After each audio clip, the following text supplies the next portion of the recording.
എൻ്റെ ലോങ് വീഡിയോസിലും ഷോർട്സിലൊക്കെ ആയിട്ട് അവിടെ ഇവിടെയൊക്കെ ആയിട്ട് കുക്കിംഗ് കാണിക്കലുണ്ട് എന്നുണ്ടെങ്കിലും കംപ്ലീറ്റ് കുക്കിംഗ് മാത്രമായിട്ടുള്ള ഒരു വീഡിയോ ഇത് ഫസ്റ്റ് ടൈമാണ് നമ്മുടെ ചാനലിൽ. ഇതിപ്പോൾ വീട്ടിൽ ഉമ്മ ഇല്ലാത്തൊരു ദിവസമാണ് കേട്ടോ. ചോറൊക്കെ അമ്മ രാവിലെ വെച്ച് പോയിട്ടുണ്ടായിരുന്നു. അപ്പോൾ അതിലേക്ക് വേണ്ടിയിട്ടുള്ള കുറച്ച് കൂട്ടാനും അങ്ങനത്തെ കറി ഐറ്റംസൊക്കെ ഉണ്ടാക്കുകയാണ് ചെയ്യുന്നത്. അപ്പോൾ ആദ്യം ചിക്കൻ ഒന്ന് ജസ്റ്റ് മസാലയൊക്കെ തേച്ച് വെച്ചിട്ടുണ്ടായിരുന്നു. പിന്നെ ഉപ്പേരി ഉണ്ടാക്കാൻ വേണ്ടിയിട്ട് ബീട്രൂട്ടും കട്ട് ചെയ്ത് വെക്കുന്നുണ്ട്. പിന്നെ കുക്കിംഗ് എനിക്ക് പണ്ടേ ഭയങ്കര ഇഷ്ടമുള്ളൊരു കാര്യമാണ് കേട്ടോ. നമുക്ക് എത്ര ചെയ്താലും എടുക്കാത്ത കുറച്ച് കാര്യങ്ങൾ ഉണ്ടാവില്ലേ, അതിലെനിക്ക് ഫസ്റ്റ് നിൽക്കുന്നത് കുക്ക് ചെയ്യൽ തന്നെയാണ്. ഞാൻ പുതിയ പുതിയ ഐറ്റംസ് ഉണ്ടാക്കി നോക്കലും ഇനിയിപ്പോൾ ഉണ്ടാക്കിയതിനാണെങ്കിലും വീണ്ടും വീണ്ടും ഉണ്ടാക്കാനൊന്നും എനിക്കൊരു മടിയുമില്ല.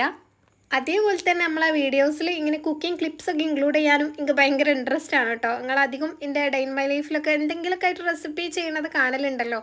അപ്പോൾ ഞാൻ വിചാരിച്ചു ഇനി ഷോർട്സിലും ഇങ്ങനെ എന്തെങ്കിലും കുഞ്ഞു കുഞ്ഞു റെസിപ്പീസോ അങ്ങനെയൊക്കെ ഇൻക്ലൂഡ് ചെയ്യാം എന്നുള്ളത്. അപ്പോൾ നിങ്ങൾക്ക് കാണാൻ താല്പര്യമുണ്ടോ ഇല്ലേ എന്നുള്ളത് ഈ വീഡിയോൻ്റെ താഴെ ഒന്ന് പറയൂ കേട്ടോ. അപ്പോൾ നമുക്ക് അതിനനുസരിച്ച് അങ്ങനെ ചെയ്യാം. പിന്നെ എന്തെങ്കിലും റെസിപ്പിയോ എന്തെങ്കിലും ഞാൻ ട്രൈ ചെയ്ത് നോക്കണം എന്നുള്ളതും ഉണ്ടെങ്കിൽ അതും ഇതിലൊന്ന് കമൻറ്റ് ചെയ്താൽ മതി.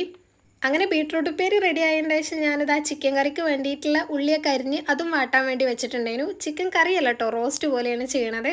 പിന്നെ കുറച്ച് ചീര ഉണ്ടായിരുന്നു കേട്ടോ, അത് ഞാൻ രാവിലെ തന്നെ വെള്ളത്തിലിട്ട് വെച്ചതാണ്. അപ്പോൾ അതും കട്ട് ചെയ്തിട്ട് ഉപ്പേരി പോലെ ആക്കാമെന്ന് വിചാരിച്ചു.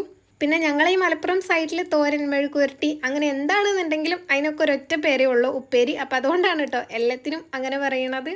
അങ്ങനെ ഇതാ ഉള്ളി വാടിയതിന് ശേഷം ഞാൻ അതിക്ക് ആവശ്യമായിട്ടുള്ള മസാല പൗഡേഴ്സ് നമ്മൾ സാധാരണ ചേർക്കണ പൊടികളൊക്കെ ചേർത്തതിന് ശേഷം തക്കാളിയും പച്ചമുളകൊക്കെ ഇട്ടിട്ടുണ്ടായിരുന്നു.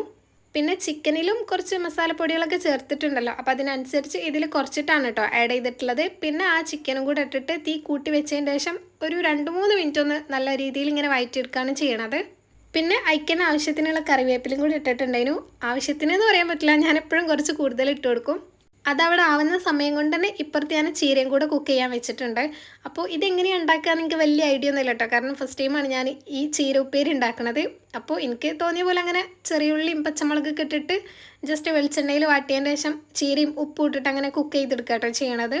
പിന്നെ ഇതുവരെ എടുത്തിട്ടുള്ള പാത്രങ്ങളും കഴുകാനുണ്ടായിരുന്നു. അപ്പോൾ അതൊക്കെ ഒന്ന് കഴുകി വെച്ചപ്പോൾ ഇതിന് ചിക്കൻ ഏകദേശം കുക്കായിട്ടുണ്ട്. പിന്നെ കുറച്ച് കറിവേപ്പിലയും കൂടെ ഇട്ടിട്ട് ഒരു 5 മിനിറ്റും കൂടെ ഞാനങ്ങനെ തുറന്ന് വെച്ചിട്ട് റോസ്റ്റ് ആക്കി എടുത്തിട്ടുണ്ടായിരുന്നു. അതിൻ്റെ അടുക്കനെ ഉപ്പേരിയും ഞാൻ റെഡിയാക്കിയിട്ടുണ്ടായിരുന്നു കേട്ടോ. ഇതിന് പിന്നെ അധികം വേവിൻ്റെ ആവശ്യമില്ലല്ലോ. പിന്നെ അതാ ഫൈനലി ചിക്കനൊക്കെ ഞാൻ കുറച്ച് മല്ലിയിലയും കൂടെ ഇങ്ങനെ കട്ട് ചെയ്തിട്ടുണ്ട്.